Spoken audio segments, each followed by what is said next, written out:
রাজনীতির মাঠে প্রতিশ্রুতির ফুলঝুরি ছোটানো খুব সহজ, কিন্তু ক্ষমতায় বসে সেই কথা রাখা বেশ কঠিন। ২০২৪ সালের নির্বাচনী প্রচারণার সময় ডোনাল্ড ট্রাম্পের মুখে ছিল শান্তির বুলি।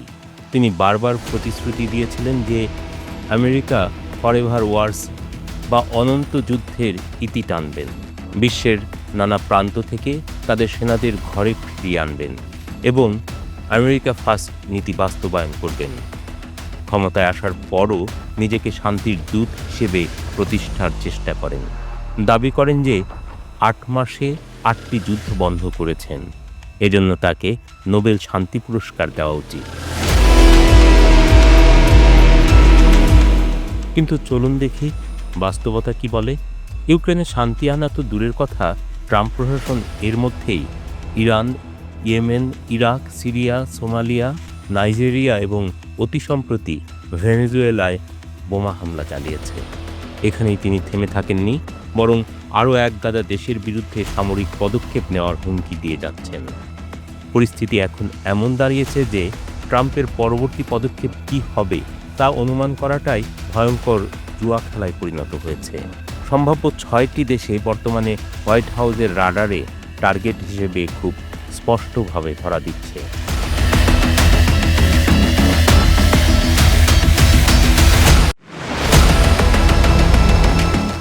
ইরান ল্যাটিন আমেরিকার অংশ না হলেও ট্রাম্পের সেন দৃষ্টি থেকে রেহাই পাচ্ছে না। ইরানে গত মাস থেকে সরকার বিরোধী বিক্ষোভ চলছে, যা এখন সারা দেশে ছড়িয়ে পড়েছে। ইন্টারনেট বন্ধ, সরকারি অফিসে হামলা হচ্ছে। রেভলিউশনারি গার্ড বাহিনীর অনেক সদস্যের বিক্ষোভে যোগ দেওয়ার খবর পাওয়া যাচ্ছে। ট্রাম্প তার নিজস্ব সোশ্যাল মিডিয়া ট্রুথ সোশ্যালে সরাসরি হুমকি দিয়ে বলেছেন, যদি ইরানের নিরাপত্তা বাহিনী বিক্ষোভকারীদের উপর গুলি চালায় বা কাউকে হত্যা করে তবে তিনি ইরানে হামলা চালাতে পারেন। America locked and loaded and ready to go. এর বাইরেও আরও বড় উদ্বেগের কারণ রয়েছে। খবর পাওয়া যাচ্ছে যে আমেরিকা এবং ইসরায়েল ইরানের পরমাণু স্থাপনাগুলোতে আবারও হামলার পরিকল্পনা করছে। গত জুনে একবার হামলা হয়েছিল, তখন ট্রাম্প দাবি করেছিলেন ইরানের পরমাণু কর্মসূচির দফা রফা হয়ে গেছে, কিন্তু সাম্প্রতিক গোয়েন্দা রিপোর্ট বলছে ভিন্ন কথা। ইরান তাদের সমৃদ্ধ ইউরেনিয়ামের বড় অংশই রক্ষা করতে পেরেছে। জাতিসংঘ পরিদর্শকদের তারা সব জায়গায় ঢুকতে দিচ্ছে না, যা সন্দেহের সৃষ্টি করেছে। ইরান হয়তো গোপনে তাদের পরমাণু কর্মসূচি আবার চালু করেছে, আর এটাই হতে পারে ট্রাম্পের হামলার মোক্ষম অজুহাত। মধ্যপ্রাচ্যে আরেকটা যুদ্ধের দামামা বাজাতে ট্রাম্পের খুব একটা সময় লাগবে না।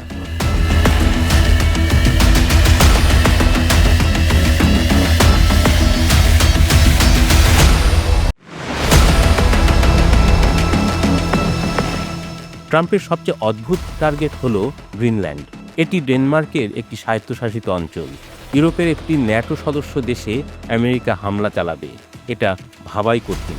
কিন্তু ট্রাম্প প্রশাসন গ্রিনল্যান্ড কেনার ব্যাপারে এতটাই আগ্রহী যে তারা প্রয়োজনে সামরিক শক্তি প্রয়োগের সম্ভাবনাও উড়িয়ে দিচ্ছে না। ট্রাম্প ঘোষণা দিয়েছে, উই নিড গ্রিনল্যান্ড। আর্কটিক অঞ্চলে রাশিয়ার প্রভাব মোকাবেলা এবং গ্রিনল্যান্ডের বিপুল খনিজ সম্পদের লোভ হয়তো ট্রাম্পকে এই অদ্ভুত পথে পরিচালিত করতে পারে। ডেনমার্কের মতো বন্ধুপ্রতিম দেশের ভূখণ্ড দখলের চিন্তা করাটা আন্তর্জাতিক সম্পর্কের ইতিহাসে এক নজিরবিহীন ঘটনা হবে। কিন্তু আমরা এমন এক সময়ের কথা বলছি যখন প্রচলিত নিয়ম নীতি শুধুই কাগজে পরিণত হয়েছে।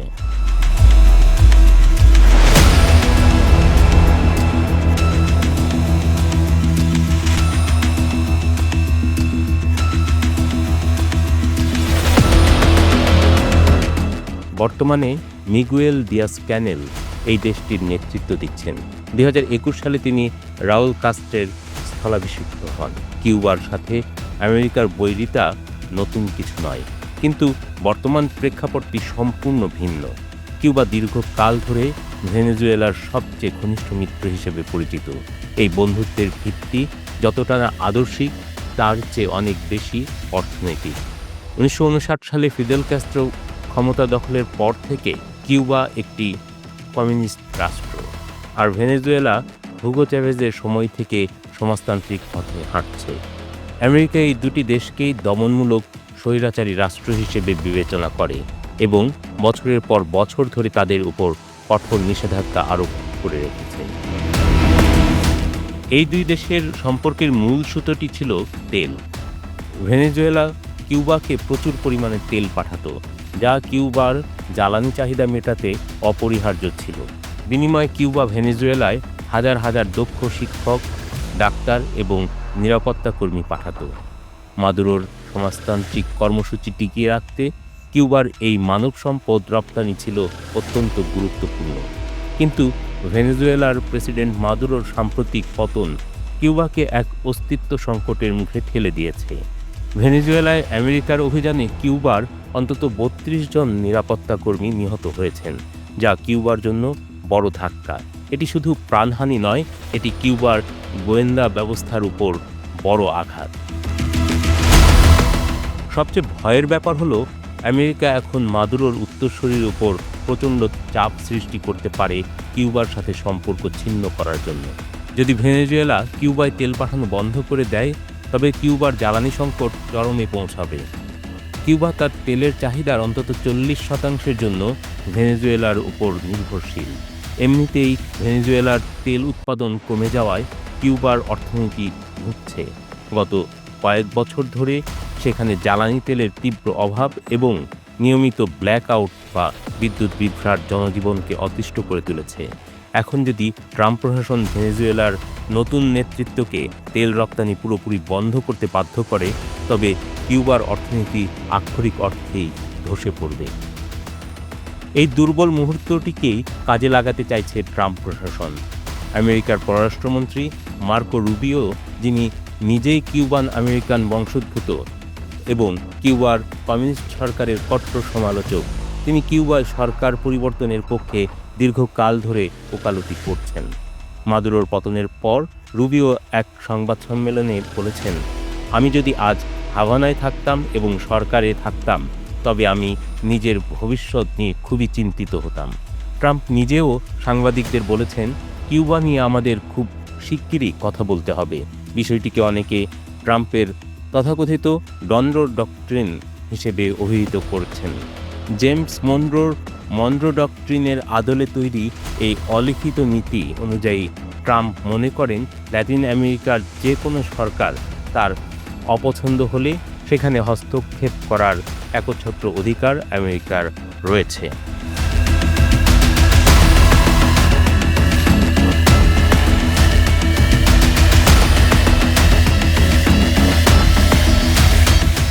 দেশটির বর্তমান বামপন্থী প্রেসিডেন্ট গুস্তাভো পেত্রোর উপর ট্রাম্প বেশ চটে আছেন। অভিযোগ হলো, পেত্রো মাদক উৎপাদন বা পাচার বন্ধে যথেষ্ট কাজ করছে না। ট্রাম্পের মতে, কলম্বিয়া থেকে আমেরিকায় যে মাদক আসছে তা বন্ধ করতে পেত্রো ব্যর্থ হয়েছেন। গত রোববার ট্রাম্প সাংবাদিকদের সাথে আলাপকালে বিষয়টিকে ব্যক্তিগত আক্রমণের পর্যায়ে নিয়ে গেছেন। তিনি বলেছেন, কলম্বিয়াও খুব অসুস্থ। এটি এমন একজন অসুস্থ লোকের দ্বারা পরিচালিত হচ্ছে, যিনি কোকেন বানাতে এবং আমেরিকায় পাঠাতে পছন্দ করেন। তিনি আর বেশি দিন এটা করতে পারবেন না। যখন একজন সাংবাদিক ট্রাম্পকে সরাসরি প্রশ্ন করলেন যে আমেরিকা কলম্বিয়ায় কোনো সামরিক অভিযান চালাবে কি না, ট্রাম্পের জবাব ছিল অত্যন্ত শীতল এবং ভীতিপ্রদ। আমার কাছে তো বিষয়টা ভালোই মনে হচ্ছে। একটি স্বাধীন দেশের বিরুদ্ধে এমন সরাসরি হুমকি আধুনিক কূটনীতিতে বিরল। এর জবাবে কলম্বিয়াও চুপ করে থাকেনি।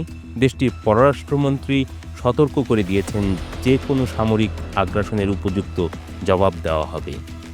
প্রেসিডেন্ট পেত্রো আরও এক ধাপ এগিয়ে বলেছেন, প্রয়োজনে তিনি নিজে অস্ত্র হাতে তুলে নেবেন এবং দেশের সার্বভৌম রক্ষা করবেন। ট্রাম্পের এই আগ্রাসী মনোভাব মনরো ডক্ট্রিনেরই আরেক রূপ, যেখানে তিনি নিজেকে ল্যাটিন আমেরিকার স্বঘোষিত অভিভাবক এবং বিচারক মনে করছেন।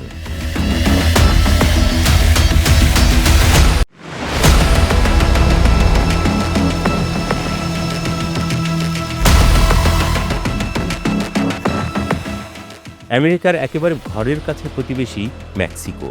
ট্রাম্প বহুবার মেক্সিকোয় সামরিক অভিযান চালানোর কথা বলেছেন এর জন্য তিনি অজুহাত হিসেবে দাঁড় করান মেক্সিকোর ড্রাগ কার্টেলগুলোকে।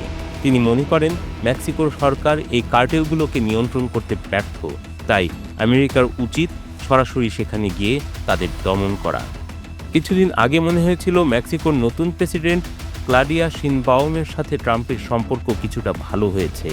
শিনবাউম চেষ্টা করেছিলেন কূটনীতিকভাবে পরিস্থিতি সামাল দিতে, কিন্তু ভেনেজুয়েলার ঘটনার পর ট্রাম্প আবার তার পুরনো সুরে কথা বলছেন। এয়ারফোর্স ওয়ানে বসে তিনি সাংবাদিকদের বলেছেন, শিনবাউম একজন চমৎকার মানুষ, কিন্তু কার্টেলগুলোর ব্যাপারে আমাদের কিছু একটা করতেই হবে।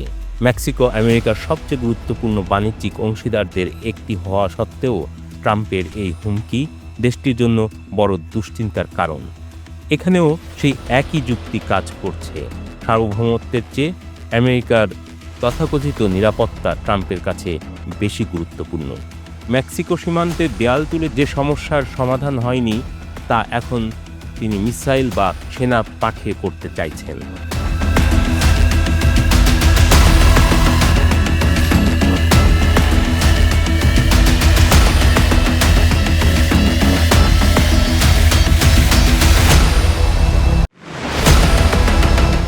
ট্রাম্প যদিও সরাসরি নিকারাগুয়া নিয়ে এখনও বড় কোনো হুমকি দেননি, কিন্তু ভেনেজুয়েলা আর কিউবার মতো এটিও একটি ল্যাটিন আমেরিকান দেশ, যা চালাচ্ছেন এক বামপন্থী স্বৈরাচার ড্যানিয়েল ওর্তেগা। ওর্তেগার সাথে আমেরিকার শত্রুতার ইতিহাস অনেক পুরনো। 70-এর দশকে আমেরিকা সমর্থিত এক নায়ক সমজাকে উৎখাত করার পেছনে ওর্তেগার বড় ভূমিকা ছিল। ট্রাম্পের ডনরো ডক্ট্রিন বা ল্যাটিন আমেরিকায় খবরদারি করার নীতির সাথে নিকারাগুয়া পুরোপুরি খাপ খেয়ে যায়। ট্রাম্প প্রশাসন হয়তো ভাবছে ভেনেজুয়েলা বা কিউবার মতো নিকারাগুয়াও তাদের ব্যাকইয়ার্ড বা পেছনের উঠান, যেখানে তারা যখন খুশি আগাছা পরিষ্কার করতে পারে।